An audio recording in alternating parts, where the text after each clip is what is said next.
사랑하는 누군가와 같은 하늘 아래 있다는 것, 그게 삶의 희망입니다. 이번에 테리토스 오디오북 첫 작품으로 소개하는 진영의 슈퍼스타 옥은 2012년에 진영, 아빠는 유학 중으로 나온 책의 개정판입니다.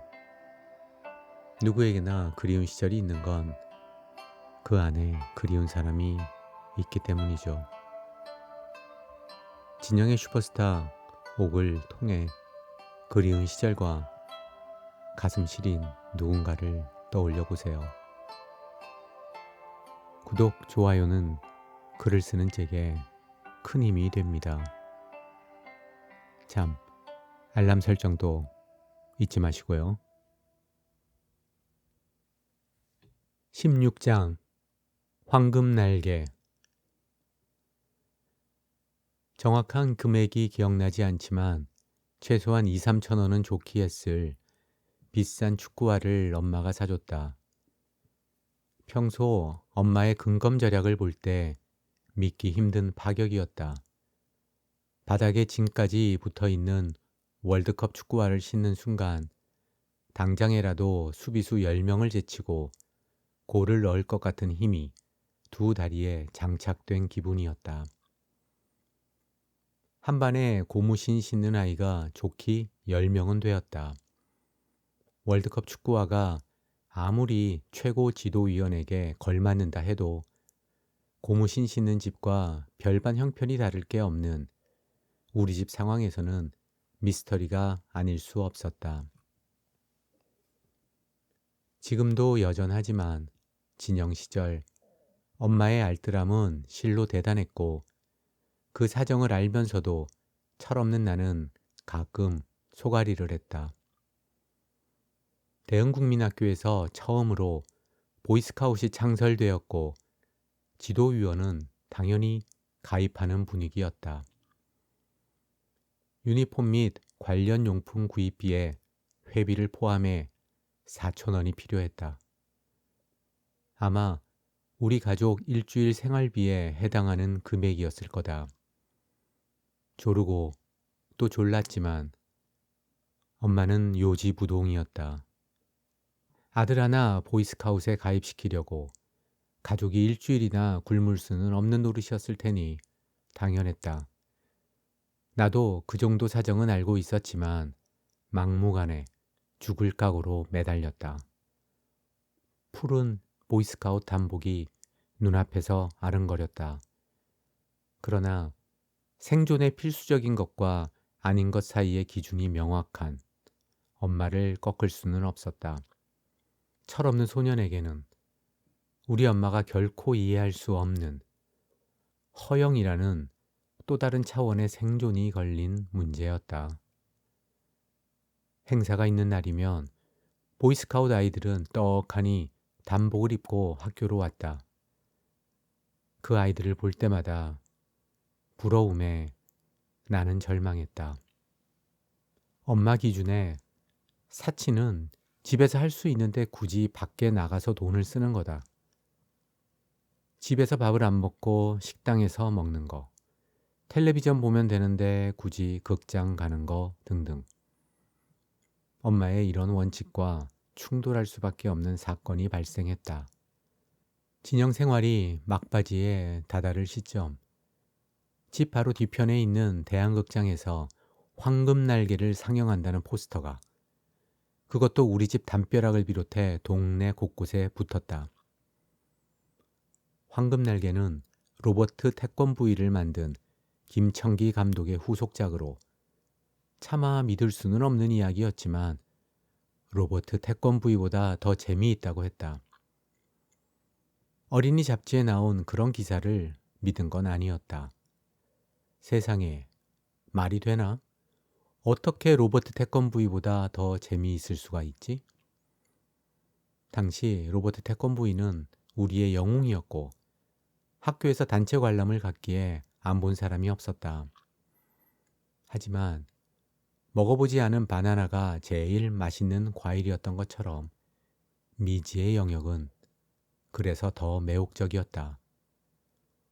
황금날개 개봉은 우리 모두의 기다림이었다. 그렇게 훌륭한 영화라면 이번에도 학교에서 단체 관람을 가지 않을까? 그러나 예상과는 달리 학교에서는 단체 관람을 하지 않는다고 했다. 보나마나 뻔할 텐데 엄마에게 영화는 사치니까. 난관에 봉착한 나는 타개할 방책이 도통 떠오르지 않았다. 황금날개를 보지 않는다는 것은 상상할 수도 없었다. 지난번 보이스카우트 유니폼을 입지 못해 한때 위태로웠던 나의 생명이 다시 위기를 맞은 것 같았다. 정말로 황금날개를 못 본다면, 그것도 바로 집 뒤에 있는 대형극장에서 하는데 나는 진짜 죽을 것 같았다. 황금날개를 못 보고 남은 인생을 비참하게 사느니 차라리 죽는 게 더 나아 보였다. 초조하게 엄마의 눈치를 살피며 며칠을 보냈다. 내일이 개봉일인데. 나는 엄마 등 뒤로 다가가 은근히 말했다. 엄마, 나 영화 보게 돈 좀 더. 아예 대꾸할 가치도 없다는 듯 엄마는 반응도 하지 않았다.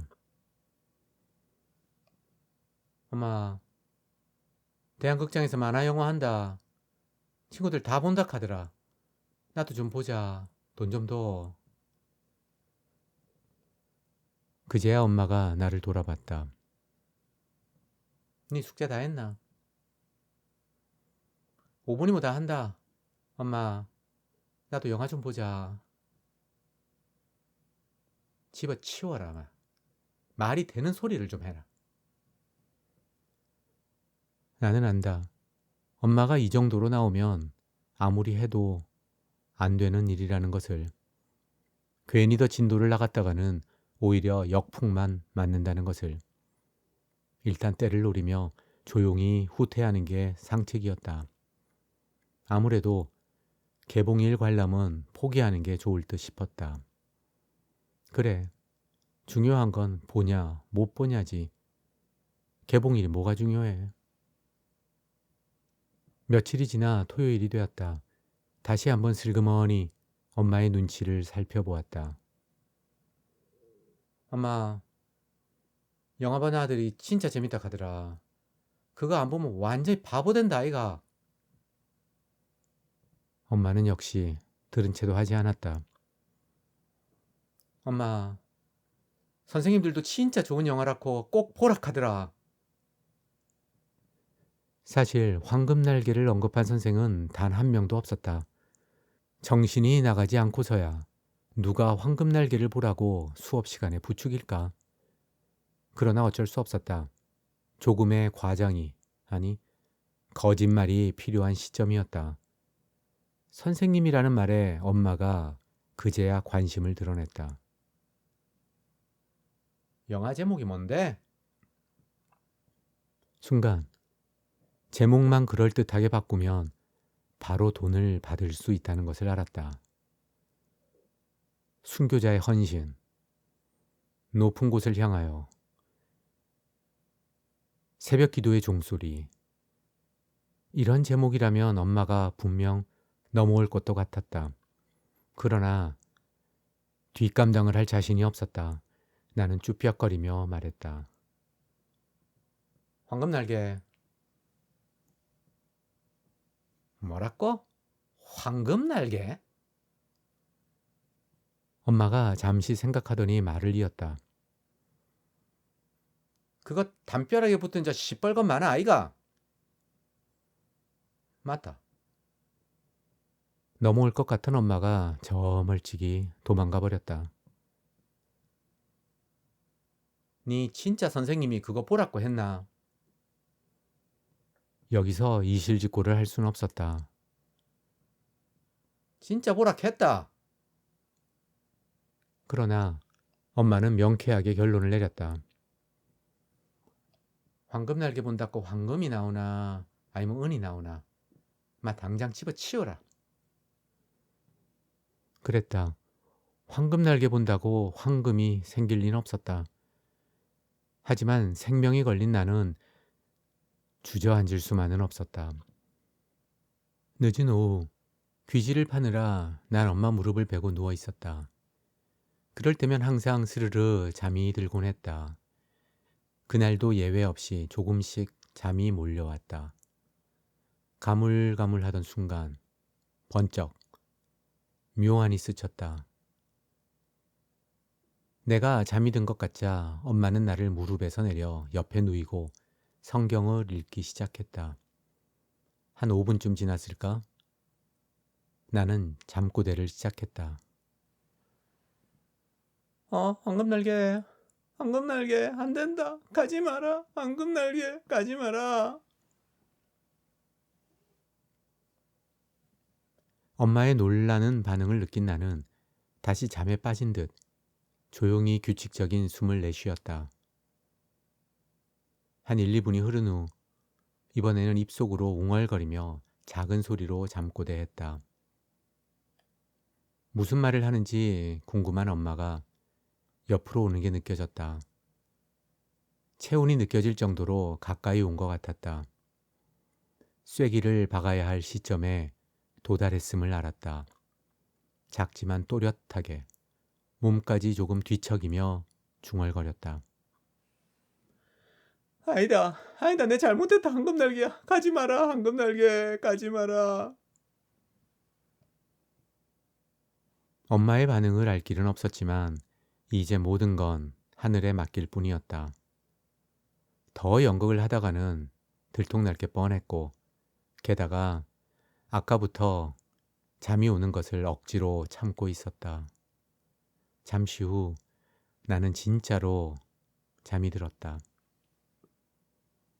일어나 보니 이미 어둑어둑한 저녁이었다. 저녁을 먹고 텔레비전을 보는데 엄마가 내 옆으로 왔다. 영화 그거 150원 맞지? 자, 여기 200원. 50원은 먹고 싶은 거 사 먹으라. 연극은 멋지게 성공했다. 나는 이제 죽지 않고 살게 되었다. 황금날개만 보게 되면 이 세상을 다 가진 것처럼 행복할 거라고, 황금으로 된 날개를 단 것처럼 좋을 거라고 상상했다.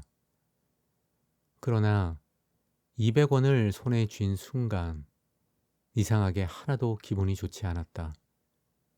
갑자기 황금날개가 전혀 중요하지 않았다. 안 봐도 아무렇지도 않을 것 같았다. 그냥 엄마한테 용서를 빌고 싶었다. 그러나 그럴 수는 없었다. 아까 잠꼬대가 다 연극, 그러니까 사기극이었다고는 차마 말할 수 없었다. 나는 이제 원하든 원치 않든 황금날개를 봐야만 한다. 이런 기분으로 황금날개를 보느니 차라리 못 봐서 죽을 것 같았던 아까가 더 나았다는 생각마저 들었다. 월요일 오후 나는 터벅터벅 대한극장으로 황금날개를 보러 갔다. 17장 돌아온 아빠.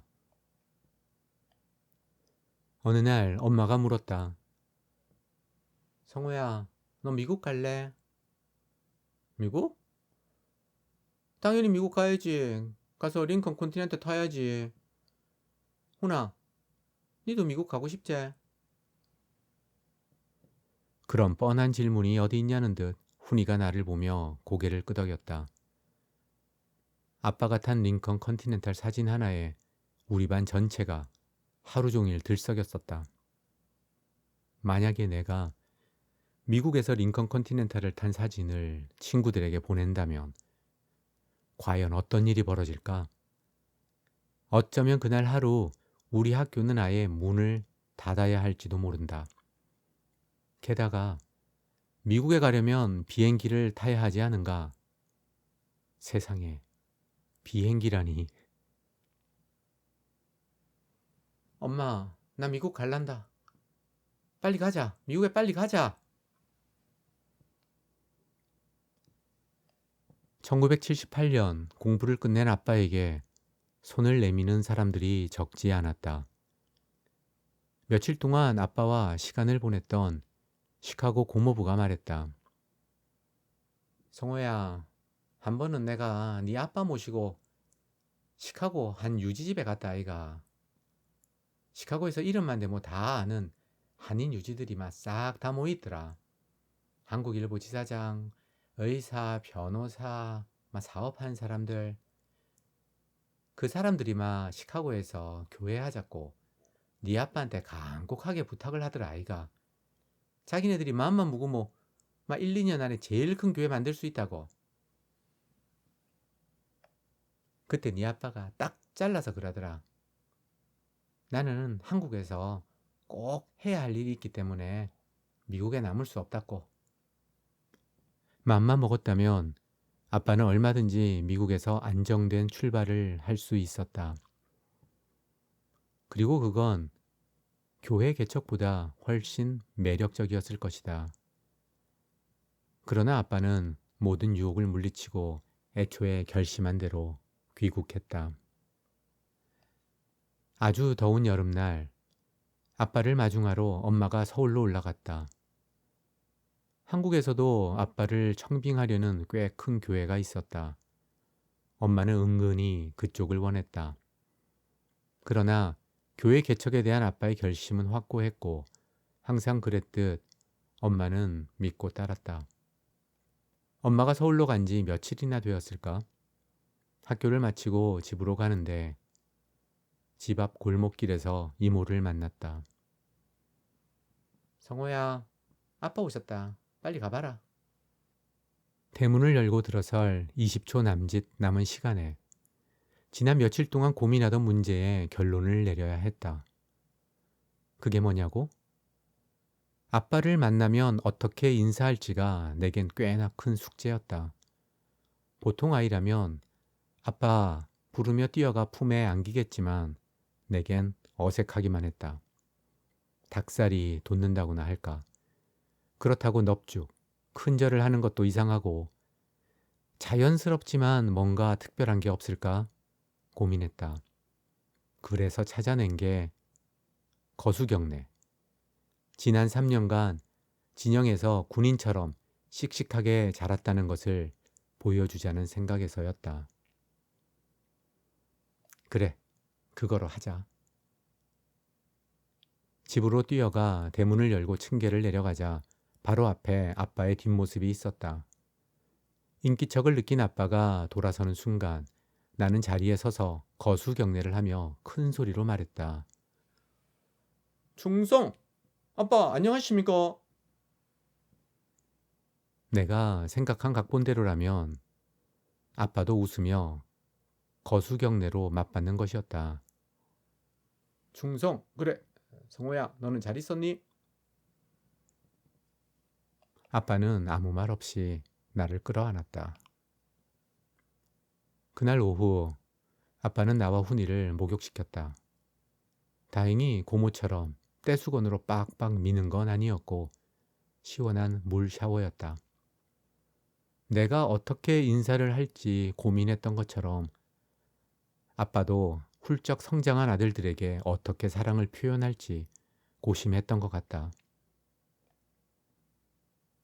아빠도 고모처럼 반가움을 목욕시켜주는 것으로 표현했고 덕분에 나와 훈이는 옥시남매로부터 목욕 서비스를 받는 특권을 누렸다. 링컨 컨티넨탈을 어떻게 했는지 묻고 싶었다. 그런데 정신없이 재회기념 목욕을 하는 통에 기회를 놓쳤다. 내가 링컨 컨티넨탈이라고 생각했던 정체불명의 미제 중고차는 떠나오면서 누군가에게 주고 왔다는 것을 나중에야 알게 되었다. 귀국 당시 정신이 없었던 아빠였지만 다행히 성수 선물은 잊지 않았다. 비록 나와 훈이 선물은 없었지만 미제 초콜릿을 잔뜩 안겨주었다.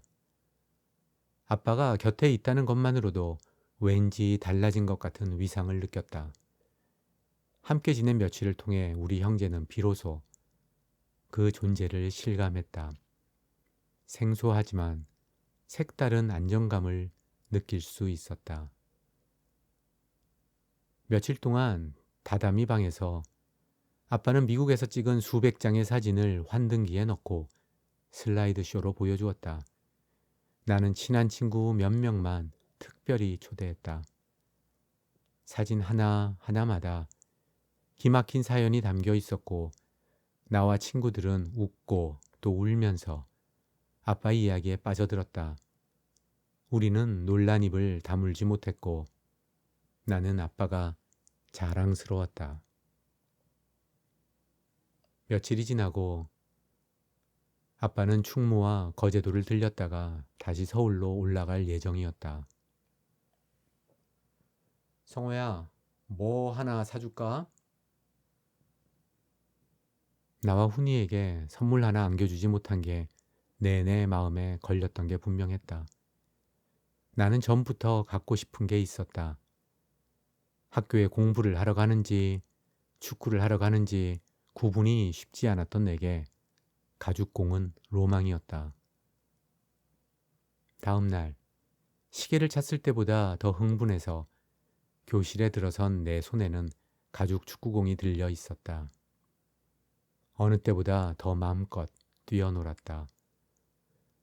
그런데 어느새 더러워진 데다가 바느질 이음새 주변으로 가죽까지 벗겨져서 더 이상 새 공이 아니었다. 나는 방수 실험을 했던 바로 그 물통에 공을 담근 후 정성스럽게 씻었다. 표면이 다시 새 것처럼 반들반들해졌다. 쉬는 시간마다 공을 찾고 어김없이 물에 씻었다. 그때는 몰랐다. 가죽은 물에 젖으면 안 된다는 것을. 시계와 마찬가지로 가죽공도 내 곁에서 그다지 오래 같이 있지 못했다. 나는 채 며칠이 지나지 않아 좋기 10년은 된 것 같아 보이는 공을 할머니 집에 놓고 서울로 떠났다.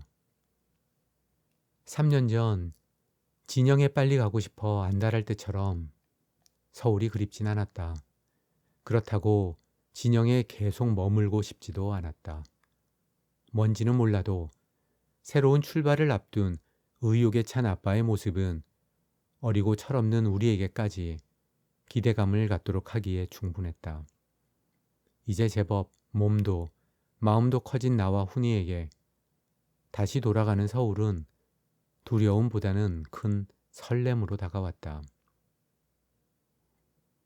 창가 자리를 먼저 차지하고 싶었던 나와 훈이는 할머니에게 인사를 한운둥 만운둥 하고 열차에 올랐다.